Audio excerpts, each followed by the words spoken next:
episodio más de The New Podcast y hoy vamos a hablar de un tema súper interesante, inteligencia artificial, pero no de lo que vamos a buscar en ChatGPT, ni Dixie, ni nada de eso. Vamos a hablar de inteligencia artificial en la educación superior y con una experta, con una profesional de la educación superior, con la profesora Adriana Angarita, que es la CEO de Seneca Lab y presidenta de INCAI aquí en Panamá. Profesora Adriana, bienvenida a The New Podcast. Muchísimas gracias, un gusto estar aquí contigo hoy.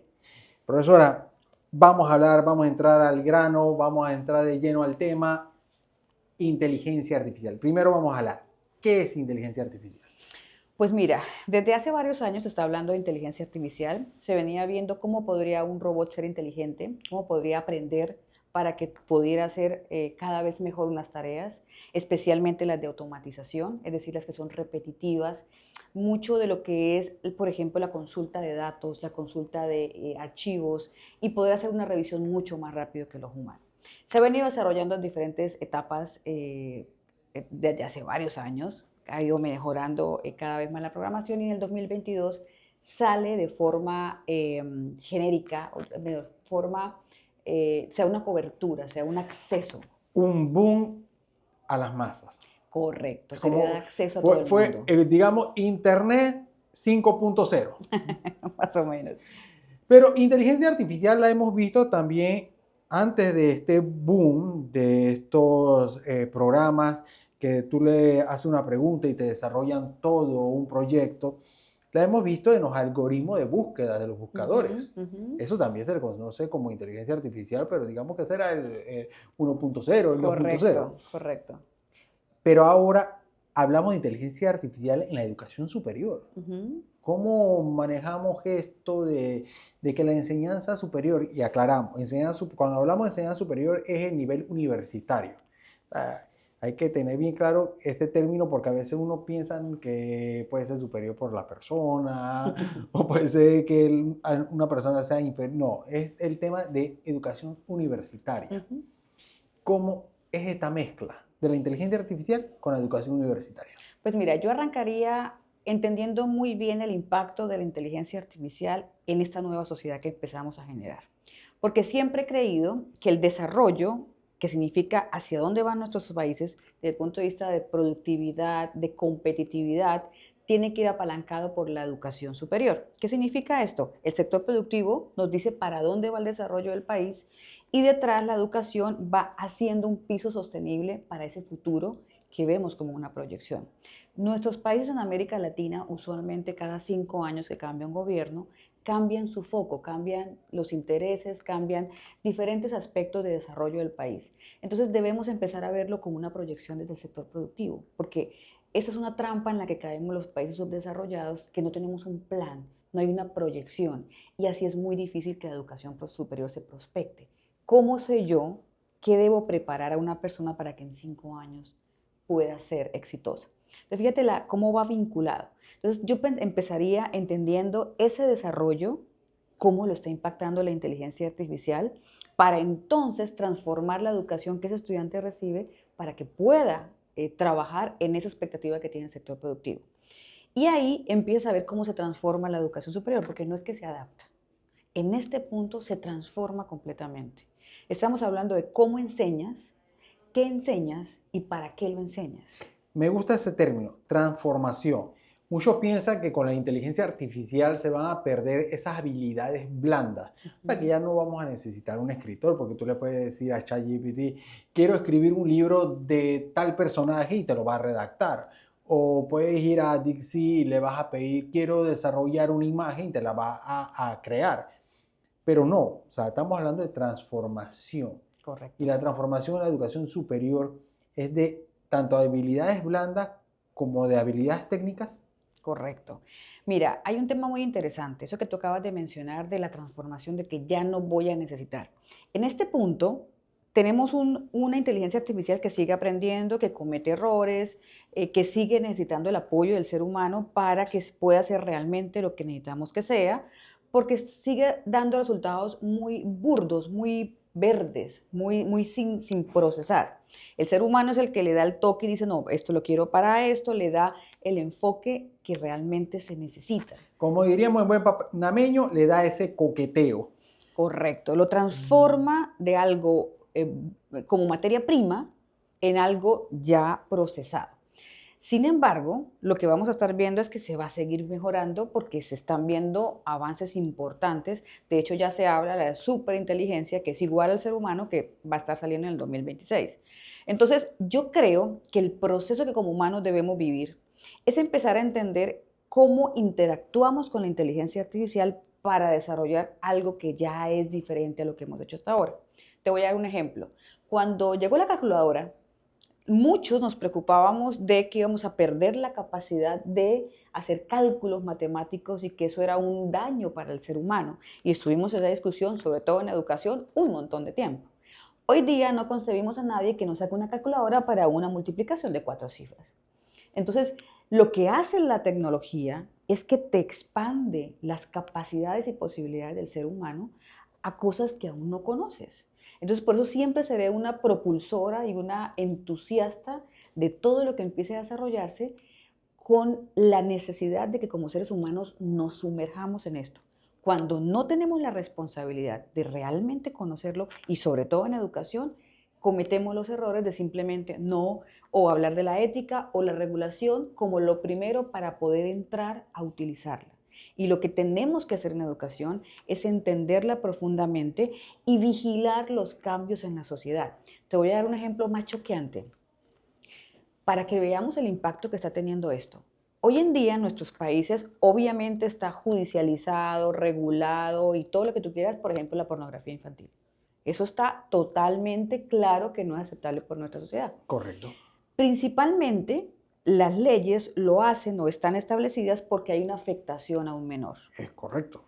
Si empezamos en este mundo de la inteligencia artificial, donde hemos visto cada vez nos es más difícil diferenciar algo creado por inteligencia artificial de algo real, imagínate el debate que tiene que haber si empezamos a generar pornografía infantil digital, sin afectar a ningún menor.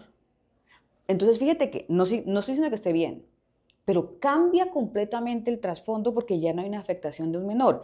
Tendríamos que estudiar lo que significa que una persona consuma esto y el impacto que tiene en la sociedad. Pero fíjate cómo cambia la dimensión de una situación, porque normalmente nuestra regulación está hecha para seres físicos, no digitales.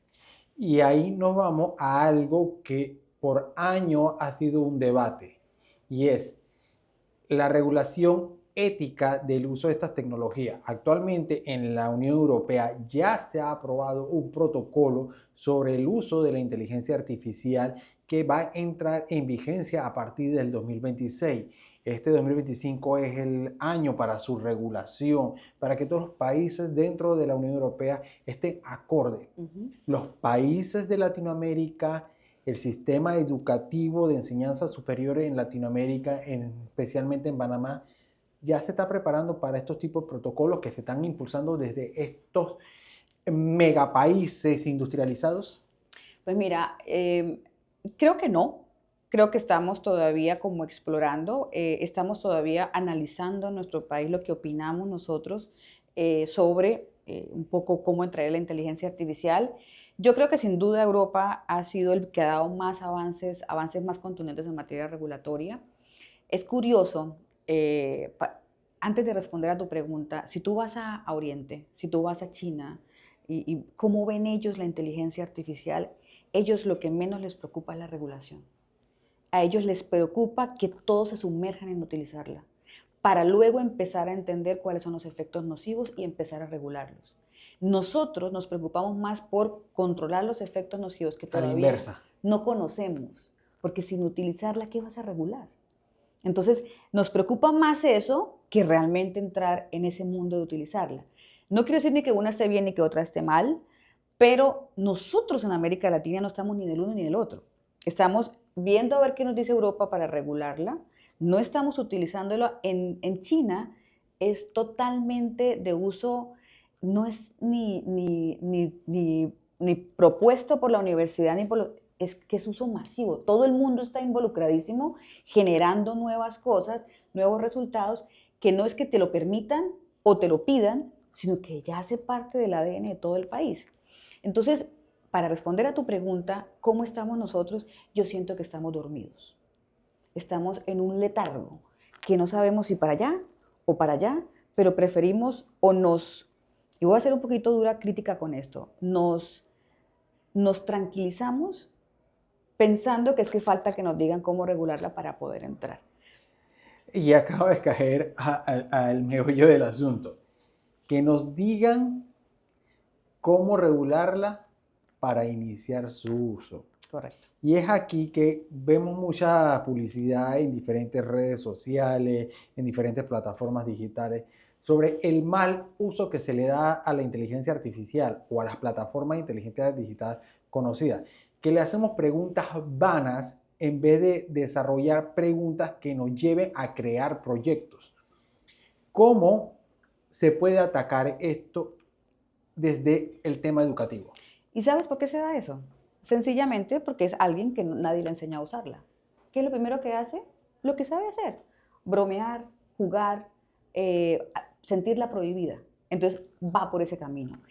Por eso es tan importante que en nuestras aulas, nuestros profesores estén muy claros del uso de inteligencia artificial, se equivoquen, la usen, vean fracasos, aprendan, que sus estudiantes sientan una guía de ese profesor. Mira, yo soy profesora de docentes utilizando TIC en el aula y muchos de los esquemas que yo uso para que ellos aprendan es lo que tú estás enseñando, ¿para qué sirve? Esa pregunta casi no nos la hacemos en América Latina. Siempre es, a mí me toca enseñar unos contenidos. Entonces estamos enfocados en la educación en contenidos. Entonces tengo que sacar un temario. Y eso es lo que me da la universidad, eso es lo que me exige el regulador y eso es lo que yo tengo que entregar. Pero ¿qué pasa con ese estudiante? ¿Para qué lo usa? No necesariamente lo estamos viendo. Hoy día hay que entender para qué estoy enseñando, qué es lo que yo espero que pase con ese estudiante, para entonces empezar hacia atrás a entender qué contenido necesita, dónde están, porque ya no tengo que crearlos. Hay multiplicidad de contenidos en la web. ¿Y qué herramientas necesita el estudiante digitales para aprenderlo? Para que aprender un concepto lo haga a través también de tecnología. En su experiencia, y ahora con el tema de la inteligencia artificial, pero en su experiencia como educadora, como formadora de formadores, como una rectora de un centro de estudio universitario, ¿cuáles son las carreras que se van a ver más impactadas con el uso de la inteligencia artificial? Mira, yo creo que las profesiones en general, todas van a tener un impacto, todas. Yo creo que lo que hay que empezar a entender acá es qué de lo que hace esta profesión se puede automatizar. Si se puede automatizar, va a desaparecer. Entonces, primero, no debo enfocar mi enseñanza en esa habilidad que la va a hacer alguien mucho mejor. No vale ni la pena competir contra la inteligencia, por Dios. Va a ser lo mejor.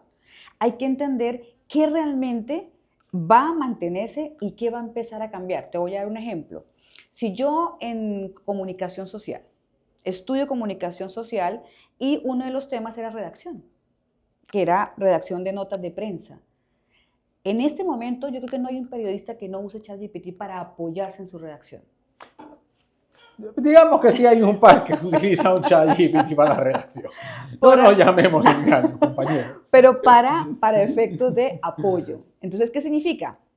Que yo levanto una nota, saco algunos artículos, algunos informes, los cruzo, genero una mirada. Entonces, no es que ChatGPT escriba por mí. Pero vámonos a ese ejemplo. Es que no utilizamos ChatGPT, pero sí utilizamos algoritmos de inteligencia artificial para redactar cuando utilizamos una plataforma que me transforme un audio a texto. Correcto. O que me transforme a la inversa, un texto a audio. Correcto. Estás utilizando increíblemente una plataforma de inteligencia artificial. Correcto. E inclusive, por ejemplo, si tú empiezas a interactuar con ChatGPT, hablemos de OpenAI, que es ChatGPT, pero hablemos de Cloud, que es la figura de Anthropic para inteligencia artificial y es uno de los mejores en temas de redacción. mejor que ChatGPT. Entonces, si tú lo utilizas, ¿por qué? Porque empiezas a conocer, él empieza a conocerte, cómo es tu estilo de redacción, qué es lo que tú priorizas como periodista, porque tú tienes unos propósitos como periodista, y empieza a conocerte. Entonces, él empieza a generar textos cada vez más tuyos, con tu ADN. No es que tú los copies, no es que pierdas la capacidad de reacción, es que estás usando una herramienta que te ayuda a transmitir mucho mejor tus ideas y mucho más rápido. ¿Por qué? Porque, por ejemplo, tú para un artículo quieres entender 3 informes que salieron del informe McKinsey y el informe y correlacionas variables. Te puede ayudar a entender mucho mejor algo que tú intencionalmente quieres transmitir. Entonces, fíjate cómo te quita tiempo mientras tú lees esos artículos todos para tomar quizás un párrafo que era lo que a ti te interesaba. Él cruza y te correlaciona.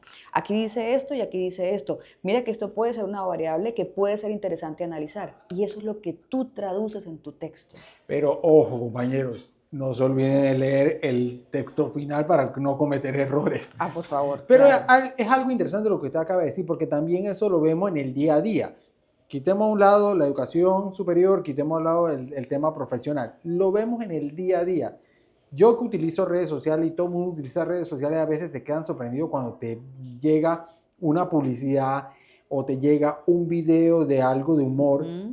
Y lo que ocurrió fue que por medio de tu algoritmo de búsqueda, la plataforma de red social utiliza inteligencia artificial para adecuar su impresión a tu gusto. Correcto.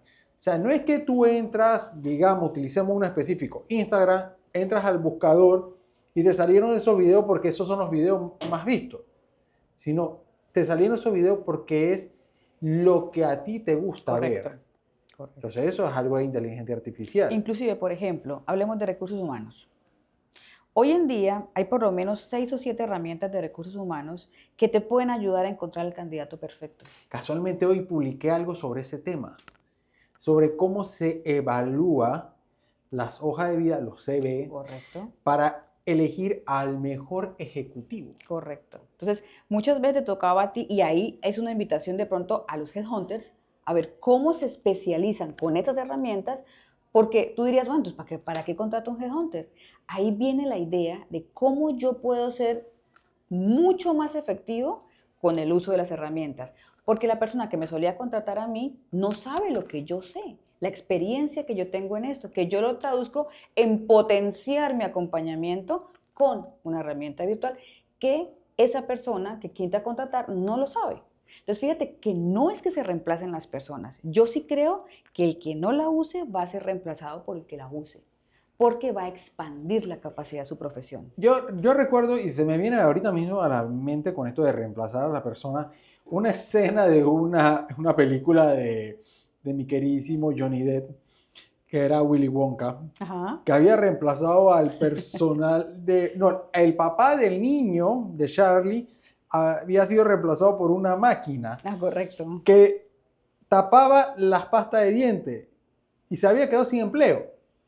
Pero de repente recupera su empleo porque necesitaban a alguien que reparara la máquina que hacía el trabajo que él anteriormente hacía. Correcto. O sea, al final, un ser humano no va a ser reemplazado, más bien si no se adapta. Correcto. Hay una transformación de ese proceso. Mira con lo que acabas de mencionar con el ejemplo de las tapas. Como ese mismo ejemplo, eso es de la industrial. El cambio de la era industrial fue cuando llegaron las máquinas y las personas dejaron de hacer trabajos operativos y llegó una máquina y lo reemplazó. Más rápido, perfecto, más barato, no hay nada que hacer. Ahora tenemos máquinas que están sacando las tapas y las cierran. ¿Cómo lo cambia la inteligencia artificial ahora?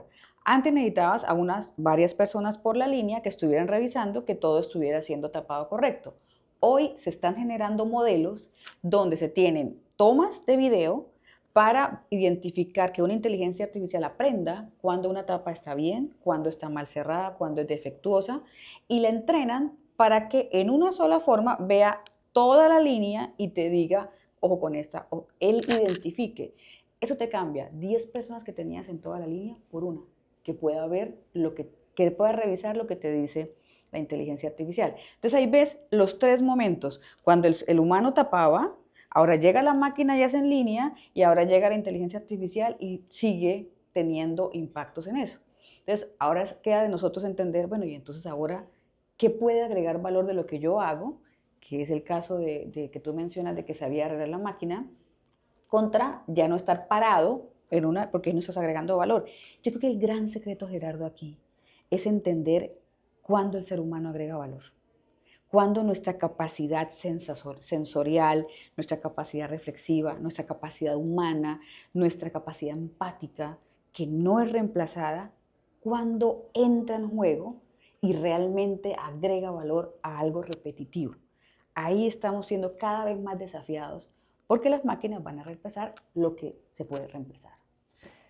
La educación superior nos ayuda a perfeccionar lo que hemos aprendido por prácticamente 12 años. De que entras en la escuela primaria, pasas a la premedia, luego a la media, te gradúas, tienes tu título, tu bachiller. Muchos antes podían decir, tengo un bachiller y salías al campo laboral.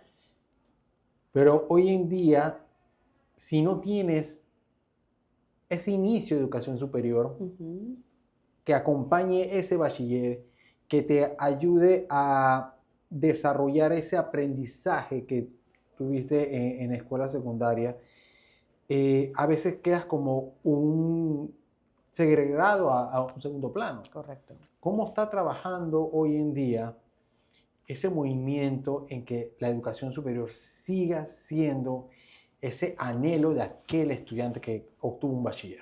Mira, yo creo que es un momento hermoso para la educación superior porque la veo como en tres grandes líneas. ¿Qué es lo que las universidades deberían hacer aquí en adelante con este cambio? Número uno, lo acabas de mencionar. Primero, ese estudiante que llega súper, no sé si inmaduro sea la palabra, pero súper materia prima para ser alguien más. Normalmente la educación superior no lograba abordarnos de forma individual, era masiva, porque llegabas en un grupo y te subías o te bajabas o te quedabas, pero era el grupo y era la media. Lo que está pasando ahora es que los profesores tienen la posibilidad y la capacidad de poder verte a ti como un individuo, solo tú en tu proceso formativo. Ahí quería yo llegar con el tema de la inteligencia artificial. La inteligencia artificial en educación superior te puede dar ese diagnóstico al individuo y decir, ok, yo no te veo como lo que tú piensas que vas a hacer. Yo te veo como el potencial que tú tienes que descubrir. Correcto. E inclusive, por ejemplo, en el aula, el profesor ya no tiene que dedicar tiempo a crear presentaciones, a generar resúmenes, porque ya tiene herramientas que lo hacen. Acá lo que hay es ver al estudiante como una persona que está queriendo ser alguien más, que está buscando y poder identificar dónde son sus debilidades, poderlo atender de forma personalizada, no como grupo, sino a cada uno, porque mi tiempo se vuelve en lo humano, en entenderte, en acompañarse en el proceso de transformación. En este momento, ¿cuántos problemas tenemos de depresiones, de soledades, de una cantidad de ausencias de ese ser vistos? Que en la educación debemos tomarlo en este momento como una de las batutas para generar diferencias. Es muy diferente un chico que vaya a hacer una certificación de Cisco, que es algo técnico y que son 3 semanas y sales con una competencia, a un chico que necesita saber para dónde va, que necesita acompañarse, que necesita sentirse bien en un trabajo, que necesita aprender qué es lo importante de un trabajo, esto de llegar temprano, del respeto por el otro. Eso tenemos que enseñarlo porque lo adolecemos profundamente y esos espacios es lo que me va a atraer a mí de estar aquí contigo, porque al final yo llego a buscar un relacionamiento social. Y las universidades tener estas alianzas para que la parte técnica, que quizás no han sido tan buenas en esa formación técnica y por eso hay esta oferta adicional, puedan generar algunas alianzas para que los que ya saben hacerlo muy bien entren y acompañen al estudiante. Ese es un gran hermoso océano azul que no se ha explorado. El otro que yo veo es la configuración de la sociedad. Ahora con inteligencia artificial vamos a tener muchos temas que discutir desde el punto de vista sociológico, filosófico, psicológico, porque empezamos a tener yo estoy reemplazada, tengo esas ansiedades, estos nervios. ¿Cómo se configura nuestra nueva sociedad? ¿Quién está estudiando eso? Si me preguntas hoy en día, el que lo está haciendo son las grandes empresas de tecnología. Son los que saben de inteligencia artificial y están dando la línea de qué es lo que va a Sí, hacer. tengo entendido que en Silicon Valley estas startups tienen dentro de sus oficinas psicólogos, áreas de descanso para que la persona no se sienta tan presionada por el trabajo. Imagínate. Entonces, claro, cuando tú empiezas a ver cuáles son las reglas para nuestras sociedades, las empiezan a mandar los mercados, las empiezan a mandar las empresas de tecnología, lo que más se vende. Cuando ese es el criterio, tenemos riesgo como sociedad, porque no estamos pensando en el bien común, sino en una parte comercial. Entonces, yo sí creo que nadie lo va a estar viendo y debería ser una tarea de las universidades porque son las forjadoras de sociedades. Profesora, ya para ir finalizando, este tema también es para hablar largo y tendido, sí. Pero para ir finalizando, me gustaría que me pudiera diagnosticar con su experiencia cuáles son las capacidades blandas que no van a ser o que no van, digamos que no van a ser, sino que no se van a sentir tan dominadas por la inteligencia artificial versus cuáles son las que sí van a estar dominadas por la inteligencia artificial. Pues mira, yo creo que las que no, sin duda el pensamiento crítico, ese lo escuchamos de mañana y noche. Todo el mundo habla del pensamiento crítico, pero es lo que menos enseñamos y lo que menos ejercemos. Lo que tenemos ahora es exceso de información. Entonces, el discernimiento, esa palabra tan hermosa de yo poder decir sí o no, eso va a ser fundamental para los seres humanos. Y como en educación me enfocaría súper en eso. Para mí, que logren eso, más de cualquier contenido, me voy por más que servida. Adicionalmente, del discernimiento, la capacidad, la curiosidad. Porque esto va a ser un mundo con un océano azul totalmente abierto a explorar. Y cuando te digo océano azul es porque nadie lo ha explorado. Entonces, estamos generalmente cuando hay estas oportunidades de océano azul, nos vamos todos a un montón a hacer lo mismo aquí, todos, y todo esto sin hacer. Entonces, aquí es la gran oportunidad de irnos a esa curiosidad, qué falta por hacer, generar emprendimiento, generar nuevos negocios, nuevas oportunidades. Yo creo que ahí van a ser esas habilidades que sin duda van a ser las esenciales. Queremos darle las gracias a la profesora Adriana Angarita por darnos este pantallazo, que podemos quedarnos horas hablando sobre él, del tema de la inteligencia artificial en la educación superior. Estas habilidades blandas, esas habilidades duras que tienen estos estudiantes que salen del sistema educativo regular y buscan ser profesionales en X y materia, pero que hoy tienen un actor que no es nuevo, porque no lo es. La inteligencia artificial ha estado en nuestro mundo por muchos años, quizás en las 2 últimas décadas, pero que hoy en día es el boom. Y como es un boom, hay que saber hablar de él. Inteligencia artificial en la educación superior. Gracias, profesora Adriana Angarita, por esta entrevista y gracias a nuestros espectadores de The New Podcast. Será en la próxima que nos vemos.